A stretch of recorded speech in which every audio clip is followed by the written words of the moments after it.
Selamat pagi, salam sejahtera. Baru-baru ini Ismail Sabri Yaakob telah mendedahkan satu pengakuan yang luar biasa, yang saya pikir pengakuan yang betul-betul mengejutkan seluruh Malaysia. Apabila Ismail Sabri Yaakob membuat andaian, membuat kita semua terfikir. Beliau kata dia dilanyak oleh UMNO, dan juga KJ juga tampil seakan-akan mengiyakan apa yang didakwa oleh Ismail Sabri Yaakob sebagai dia dilanyak oleh UMNO ketika menjadi Perdana Menteri. Ismail Sabri Yaakob kata ketika beliau menjadi Perdana Menteri, ramai pula pemimpin-pemimpin UMNO, termasuk Zahid Hamidi, termasuk pemimpin-pemimpin MKT UMNO dan orang-orang besar UMNO, pemimpin UMNO, melanyak beliau sebagai Perdana Menteri ketika itu. Ada saja isu dia diserang. Bukan saja diserang, beliau Ismail Sabri Yaakob kata, kenapa tidak diserang di dalam mesyuarat, tapi beliau diserang di media sosial, dalam sidang media dan sebagainya. Sehingga kan seakan-akan kita baca dalam laporan itu Ismail Sabri Yaakob kecil hati pula kan. Dan kita tunggu-tunggulah apa jawaban daripada Zahid Hamidi tentang beliau dilanyak, Ismail Sabri Yaakob dilanyak ketika menjadi Perdana Menteri. Dan dalam isu itu juga kita tahu ketika Ismail Sabri Yaakob menjadi Perdana Menteri, memang ada juga kebenaran Ismail Sabri Yaakob kata dia dilanyak. Kalau kamu ingat ketika Zahid Hamidi UMNO menuntut supaya PRU dipercepatkan dan parlimen dibubar dengan segera, Zahid Hamidi seakan-akan tidak sabar. Dan Ismail Sabri Yaakob pula lama juga dia bertahan sebenarnya. Lama juga Ismail Sabri Yaakob bertahan untuk tidak membubarkan parlimen. Beliau melihat pada waktu itu sebagai tidak sesuai kerana mungkin berlaku tengkuju dan sebagainya, ketepatan atau timing yang tidak tepat. Tapi akhirnya beliau tunduk juga kepada kehendak UMNO untuk bubar parlimen, dan natijahnya mereka rugi kerana kalah teruk pula dalam PRU 15. Kalaulah Ismail Sabri Yaakob tidak mendengar nasihat Zahid Hamidi ataupun kehendak UMNO untuk bubar parlimen pada waktu itu, sehingga sekarang Ismail Sabri Yaakob masih lagi Perdana Menteri, kerana parlimen sebenarnya masih boleh diteruskan ataupun paling lewat parlimen boleh bubar pada bulan Julai tahun ini. Bulan Julai, bayangkan kalaulah Ismail Sabri Yaakob tidak bubar dan tidak terpengaruh dan tidak terdesak dan tidak tidak terikut nasihat untuk bubar parlimen pada bulan 11 yang lepas, tentulah sekarang ini Ismail Sabri Yaakob masih Perdana Menteri. Dan persoalan netizen ialah, adakah keputusan PRU 15 yang lepas adalah keputusan berbeza pada kali ini kalau Ismail Sabri Yaakob masih jadi Perdana Menteri?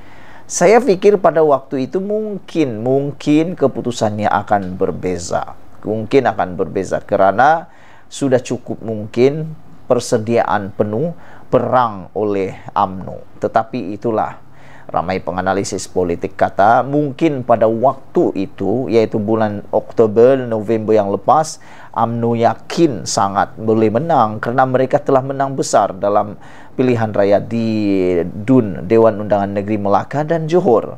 Kita lihat waktu itu betapa besarnya kemenangan UMNO, Barisan Nasional, sehingga mereka menang 2/3 kerusi di Melaka dan 2/3 di Johor. Tapi yang menghairankan, apa indikator yang tiba-tiba mengubah daripada menang besar 2/3 di Melaka, 2/3 di Johor, tiba-tiba pula UMNO kalah teruk? Adakah benar dakwaan Zahid Hamidi bahawa ini semua kerana ada yang sabotaj? Mungkinkah itu sebabnya UMNO kalah dari PRU baru-baru ini? Akhirnya hari ini Zahid tampil menjawab Ismail Sabri Yaakob, isu di mana UMNO dilanyak dalam kerajaan. Akhirnya yang kita tunggu-tunggu dijawab oleh Zahid. Apabila dia jawab isu UMNO dilanyak dalam kerajaan. Presiden UMNO Datuk Seri Ahmad Zahid Hamidi menyifatkan kenyataan pihak yang menyatakan UMNO dilanyak adalah pandangan peribadi. Dalam satu kenyataan beliau, Zahid menyerahkan kepada rakyat, terutamanya ahli-ahli UMNO, dalam membuat penilaian sendiri tentang isu politik negara. Tegas beliau, dakwaan UMNO dilanyak merupakan perkara biasa bagi pihak yang telah lama memegang jawatan. Tegas Zahid Hamidi, dakwaan UMNO dilanyak merupakan perkara biasa dari pihak yang telah lama memegang jawatan dan melihat pemimpin mereka lebih baik daripada pemimpin atau pimpinan orang lain. Itu pendapat beliau, kata Zahid Hamidi. Selalunya apabila seseorang atau mana-mana tokoh yang telah meninggalkan jawatan berpuluh tahun, mereka merasakan kepimpinan yang diterajui mereka adalah terbaik dan selepas itu semua tak baik, kata Zahid dalam satu kenyataan yang dipetik media dari media. Beliau yang juga selaku timbalan Perdana Menteri berkata demikian dalam satu sidang media selepas Majlis Perhimpunan Bulanan Kementerian Kemajuan Desa dan Wilayah semalam. Terdahulu, terdapat pihak yang mendakwa pemimpin-pemimpin UMNO dilanyak seperti pembangkang dan menjadikan rakyat lebih memberi sokongan kepada pemimpin-pemimpin dari parti lain. Saudara-saudara yang saya hormati sekalian, apa yang membuatkan kita terkejut ialah jawapan daripada Zahid Hamidi ini. Beliau kata kenyataan yang mana UMNO dilanyak dalam kerajaan sebagai kenyataan pihak yang menyatakan itu adalah pandangan peribadi semata-mata. Dalam satu kenyataan juga, beliau menyerahkan kepada rakyat terutama ahli-ahli UMNO dalam membuat penilaian sendiri tentang isu politik negara. Saudara-saudara sekalian, hari ini kita juga diberitahu bahwa selepas KJ dipecat daripada UMNO, satu keputusan mengejut daripada UMNO diumumkan, yaitu Hasmuni kini menawarkan diri untuk bertanding Ketua Pemuda UMNO.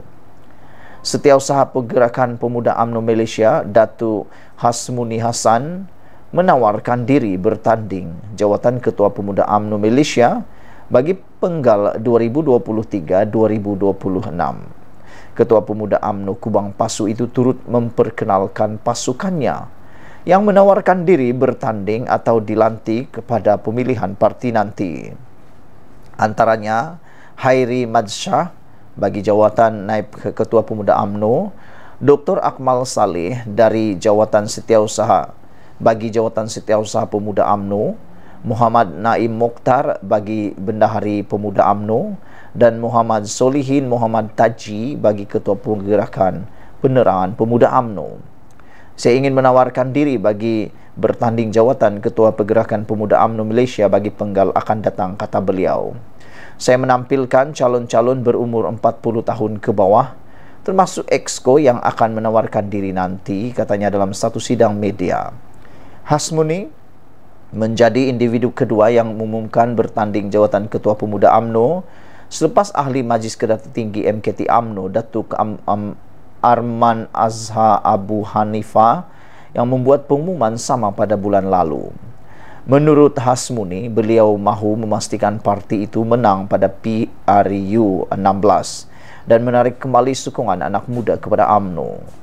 Justru, beliau dengan rendah diri ingin memohon sokongan dari semua perwakilan pemuda di seluruh negara. Sekian dulu untuk kali ini. Isu yang paling kita tunggu-tunggu, kita cari-cari adalah jawaban Zahid Hamidi kepada isu UMNO dilanyak dalam kerajaan. Sekian dulu Malaysia kita punya, kita jaga sama-sama cintai Malaysiaku. Bye-bye.